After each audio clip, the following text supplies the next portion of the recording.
Сегодня в нашей стране отмечается День памяти о россиянах, исполнявших служебный долг за пределами Отечества. Главное мероприятие, посвященное воинам-интернационалистам, традиционно состоялось в сквере участников локальных конфликтов. Сегодня особенный день. Сегодня мы говорим спасибо тем, кто стойко вынес все лишения афганской войны, принимал участие в чеченском конфликте, воевал в других горячих точках. Мы разделяем боль утраты со всеми, кто потерял там своих близких, друзей, однополчан. И, конечно же, отдаем дань глубокого уважения выжившим, вернувшимся землякам-героям. Я искренне благодарю вас за доблестную службу. За 10 лет войны наша страна потеряла около 15 тысяч солдат. Из Республики Коми выполнять свой интернациональный долг ушло более 5 тысяч молодых людей, в том числе 132 жителя Сосногорского района. Мы должны были, конечно, это все пройти, мы должны были выполнить, и мы выполнили это с честью, но в любом случае мне хочется, наверное, из нашего лексикона есть такое слово «крайнее». Мы всегда говорим слово «крайнее», потому что мы не хотим, чтобы это обрывалось. Здесь хочется сказать слово «последнее». Война должна быть последняя. Просто наше государство заслужило уже жить, наверное, в мире. Собравшиеся почтили память погибших минутой молчания. Затем сосногорцы возложили цветы и венки к мемориалу воинам-интернационалистам. Андрей Калиничев, Евгений Юрин, Вести Тимана, Сосногорск.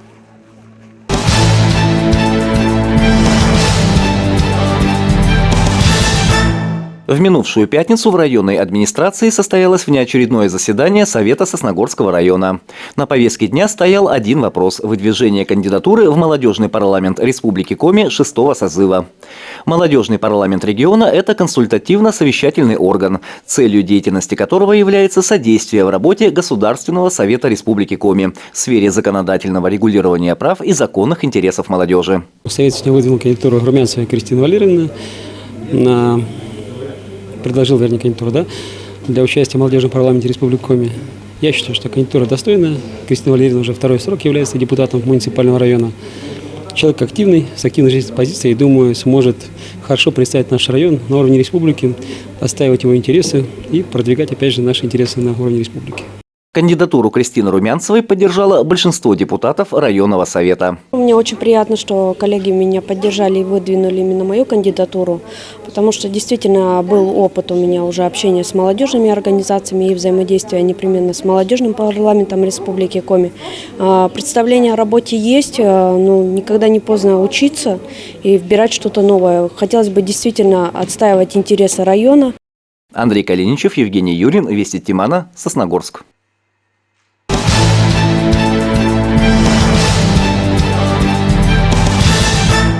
Общественная приемная главы Республики Коми по Сосногорскому району провела прямую линию по вопросам поддержки предпринимательства. На вопросы жителей района ответила руководитель отдела экономического развития и потребительского рынка районной администрации Ольга Савенкова. В муниципальном районе Сосногорска оказываются различные меры поддержки. Это и финансовая поддержка, имущественная поддержка, а также информационно-консультационная поддержка. Субъекты малого и среднего бизнеса могут обратиться как в отдел экономического развития администрации, позвонить по телефону нам 54472, также в информационно-маркетинговый центр по работе с предпринимателями по телефону 57559, находится он по адресу 40 лет Коми, дом 3. В минувшем году поддержкой воспользовались два предпринимателя района. Один оформил лизинг, второй при помощи проекта «Народный бюджет» получил возможность приобрести необходимое оборудование. К слову, предварительные предложения по проекту «Народный бюджет» на 2022 год принимаются до 20 февраля. При условии софинансирования благодаря народному бюджету можно получить до 800 тысяч рублей. Что же касается возмещения части затрат на приобретение оборудования, то тут специалисты особо подчеркивают, что компенсация возможна только в том случае, если предприниматель обратился в отдел экономического развития до совершения покупки. На прямую линию звонки поступали в основном от будущих предпринимателей. Так, например, жительница Сосногорска Татьяна хочет открыть небольшую столовую на 30 мест. Только вот с чего начать не знает. По вашему вопросу, в социальной защите Сосногорска можно обратиться по социальному контракту. Они могут проконсультировать, какие условия для этого есть. Можете получить такой социальный контракт, оформить. Также центр «Мой бизнес» в Республике Коми оказывает помощь в составлении бизнес-планов. Это совершенно бесплатно, но это нужно обратиться по месту их нахождения в городе Сыктывкар. Вот. Написать по электронке можно или лично надо приходить именно? Вы можете обратиться к нам вот по телефону 54472. Мы всеми контактами с вами поделимся, направим куда нужно, какую-то, может быть, еще информационную консультацию какие-то вам дадим по этому вопросу. Поэтому обращайтесь, звоните. Вся информация о поддержке для субъектов малого и среднего предпринимательства есть на сайте муниципального района Сосногорск, а также на страницах групп ВКонтакте «Сосногорский район официально» и «Малый и средний бизнес Сосногорского района». Андрей Калиничев, Наталья Максимова, Евгений Юрин, Вести Тимана, Сосногорск.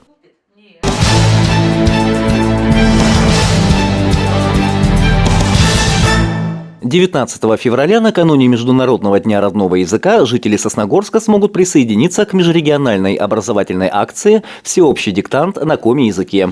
Стоит отметить, что в этом году она будет проводиться в 7-й раз. Автором текста выступил народный писатель Республики Коми Виктор Напалков. Виктор Напалков, он коми-писатель, родом из Усть-Куломского района.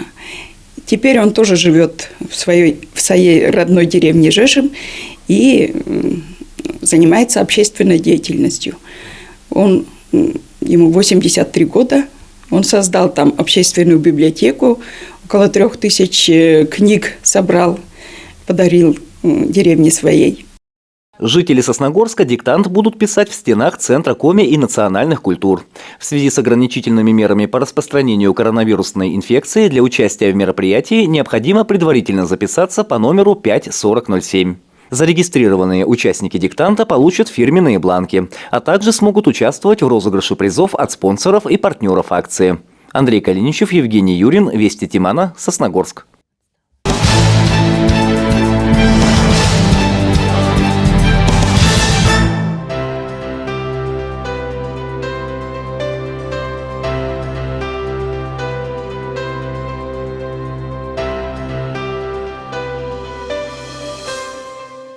Родился я в городе Брянске, родители меня привезли сюда, мне было 2 годика, и здесь я жил и рос в городе Сосногорске. Также познакомился со своими друзьями, с которыми попал в Афганистан. С некоторыми с садика вместе был, с некоторыми учились в одном классе. Мы всегда по жизни вместе. Техникум, когда была призывная комиссия, мы все хотели попасть в ВДВ. Соответственно, попросили, чтобы нас отправили на учение, на прыжки. Нас отучили, и когда уже конкретно призывали в армию, все мы держались вместе. Вот у нас было 8 человек с города Сосногорска. Это Владимир Жигунов, Андрей Пантелеев, Женя Самсонов, Сергей Леников и Сергей Мазин. И еще был у нас Александров Олег. Мы все вместе держались и вместе поехали. Нас послали на пересыльный пункт. Мы не думали об этом вообще, мы даже не знали, что попадем в Афганистан. То, что мы хотели служить в ВДВ, это мы добились. Там дальше путь уже у нас пошел по другой линии. Когда, дружили все вместе, все ходили на тренировки, которые очень много помогли нам потом в дальнейшем прохождении службы в армии. Дружба у нас очень была сильная, мы тут за друг друга стояли, знали, что спина прикрыта, подставит плечо друг. Хорошая была дружба. И сейчас она до сих пор существует и есть. Мы держались все вместе. Призвали нас в 1987 году с города Сосногорска. Как мы и хотели на ВДВ, нам и сказали, что вы пойдете служить в ВДВ. Такая была команда. На пересыльном пункте нам уже конкретно сказали, что вы попадете все в Афганистан. И был такой случай хороший, что вышел полковник, не помню, подполковник, построил нас и задал вопрос всем, кто не хочет служить в Афганистане, выйти из строя. Соответственно, из наших друзей, из моих, никто не вышел. Мне было гордо за своих друзей, что мы сами это решили, выбрали этот путь, и все остались в строю, и уже было дальше известно, что да, у меня настоящие друзья, и с ними можно идти куда угодно на войну, хоть куда. С пересыльного пункта нас отвезли в Узбекистан, город Фергана, учебный центр. Соответственно, нас там научили обращаться с оружием, ходить в горы, обходиться долгое время без воды, без еды. Ну и, соответственно, мы там же тоже в этой же учебке, как друзья, друг другу помогали в тяжких там каких-то условиях, там, ну, поддерживали друг друга, чтобы никому не было там плохо там, и как-то, ну, чтобы все было хорошо у всех. Как бы друг за другом мы всегда переживали. Также все вместе вот этим составом друзей моих мы попали в Афганистан. Но судьба распределилась так, что нас немножко разбросало по полкам. Мы попали в 3-ю дивизию воздушно-десантную. Соответственно, у нас Владимир Жигунов попал в полтинник, Женя Самсон 17-й полк, и 5 человек, 6 попало в 57-й, где вот мы вместе служили. В моей роте служил Андрей Пантелеев, Сергей Мазин, Сергей Олейник, Сергей Исаев. Как бы, ну, мы опять же все вместе были. Ну, в разных ротах, может быть, у нас Андрей Пантелеев, только мы в одной роте служили, в разных взводах, правда, но мы каждый вечер как бы встречались в Афганистане, разговаривали там о гражданке, о всем, как вот, ну, дальше там, ну, вести себя в этой войне. Как бы, ну, делились и как бы думали, что все будет у нас хорошо, и как бы оно у нас все хорошо и получилось. Ну, с остальными парнями был у нас первый выход на боевые, это на Хост, мы сопровождали колонну, погоняли духов с гор, чтобы прошла колонна без всяких стрельб, без войны. Я как-то сидел на броне, чистил автомат, и смотрю, идет человек с палочкой саперной, с собакой в бронике, в каске. Пригляделся, смотрю, Вовка Жигунов. О, Володя, привет. И как бы мы так были рады, что вот какие-то вот там 5 минут нам дали переговорить, там перекурить, поговорить. Вот это было, ну, такое счастье для нас, для обоих, что мы до сих пор это вспоминаем, как бы, ну, что мы встретились перед войной как раз, ну, перед выходом в горы. Ну, и для нас это было очень большое счастье. Как бы, ну, спросили, там, жив, здоров, не ранен, все хорошо. Как бы спросили про остальных ребят, я говорю, ребята, все нормально, как бы, вот, которые со мной служили, все здоровы, все живы, как бы, всем привет передавал, ну, передаю через него, через нас, через всех. Вот. И как раз пошли в горы, и больше я его в Афганистане не видел. Соответственно, какие люди, Сергей Мазин, например, служил во второй роте, я в первой роте. Это самая у нас была длительная война, это 2 месяца мы ходили по горам, Новый год там справили в этих горах, и нас отправляли в баню помыться каждую неделю. Вот мы спускались опять же с этих гор, пошли в баню, устанавливали, значит, мы там мылись и искали глазами, где наши земляки, где наши друзья. Ну, соответственно, я встречался там с Сергеем Мазиным, с Андреем Пантелеевым, с Сергеем Исаевым. Ну, все, как бы нам хватало вот этих вот 10 минут переговорить, чтобы все высказать, все, что, ну, давайте держитесь, как бы, ну, смотрите, там нигде не высовывайтесь, ну, как бы вот так вот у нас было переживание друг за друга. Ну, соответственно, как бы опять же все, ну, на таких нотах. Иногда даже вот не было ни бумаги, ни ручки, чтобы написать письмо. Например, если пост у нас был около 2 месяцев, да, выход боевой, ну, как бы пытались там брать бумагу из патронов, с подцинка, вот эту масляную, кто-то пытался написать, ну, как бы письма, я так думаю, что не доходили, даже их передавали. Ну, соответственно, приезжали, когда в полк, после боевых действий, соответственно, конечно, там садились, нам давали очень много времени отписаться родным, там, близким, друзьям, всем, как бы писали письма, чтобы материально беспокоились за нас, что мы живы, здоровы, как бы все служим, все на месте.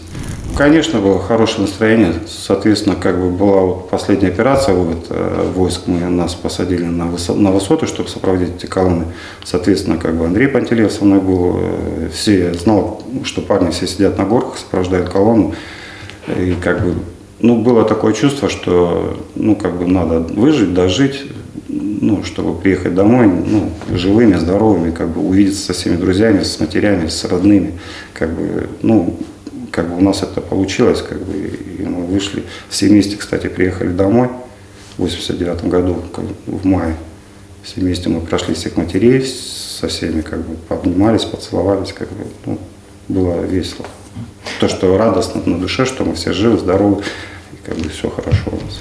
Первое время, конечно, пошли кто-то работать, кто-то учиться пошел, кто-то там, ну, мы, соответственно, как бы съездили, все отдохнули вместе, все, опять же, со своими друзьями мы ездили на море, отдыхали, как бы это самое, и приехали сразу где-то через месяц, кто-то пошел в институт учиться, продолжать учебу, кто-то пошел работать, как бы, ну, как-то так вот, ну, все было нормально у нас. И постоянно мы каждый вместе всегда встречаемся, и до сих пор встречаемся, как бы. К сожалению, у нас сейчас вот не стало 2 друзей наших хороших, это Андрей Пантелеев и Евгений Самсонов, но мы их всегда как бы вспоминаем хорошим словом.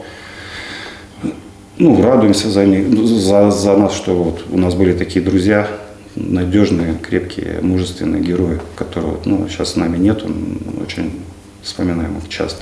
У нас как бы уходило с Коми Республики 120 человек. Это была команда А, там, с Воркуты, с Усинска. Да, соответственно, я поддерживаю со всеми боевыми товарищами, которые служили в моей роте, которые же служили в нашем полку. Как бы, да, мы переписываемся в WhatsApp, везде. Как бы, ну, у нас эта связь идет. Ну, тоже спрашиваем, живы, здоровы, не болеете, там, ну, чтобы все было хорошо у всех. Как бы так. Да, поддерживаем связь. Ну, мы в основном рассказываем, вопросы задают про Афганистан, что такое Афганистан. Как бы мы преподаем немножко уроки мужества, патриотизм, как вот мы проходили все вместе, как мы вот это все вынесли. Ну, Афганистан это как бы было тяжелое испытание для всех, для больше 100 тысяч человек, да, вот молодых ребят, как бы, которые это все испытание вынесли. Ну, я не думаю, что потомки наши, вот, ну, я думаю, что они такие же, вот, как бы патриоты, тоже друзья, у них все, ну, дружба хорошая, боевое братство у них тоже будет, не дай бог, конечно. Дай Бог им мирного неба, любви и здоровья. Вот. Ну, как бы мы просто спрашивают, мы отвечаем, где там. Ну, их в основном интересует, как мы воевали, как мы ходили куда-то или еще что-то, как мы вообще, ну, в полку там встречались, что мы делали. Как бы вот эти вопросы задают, мы отвечаем.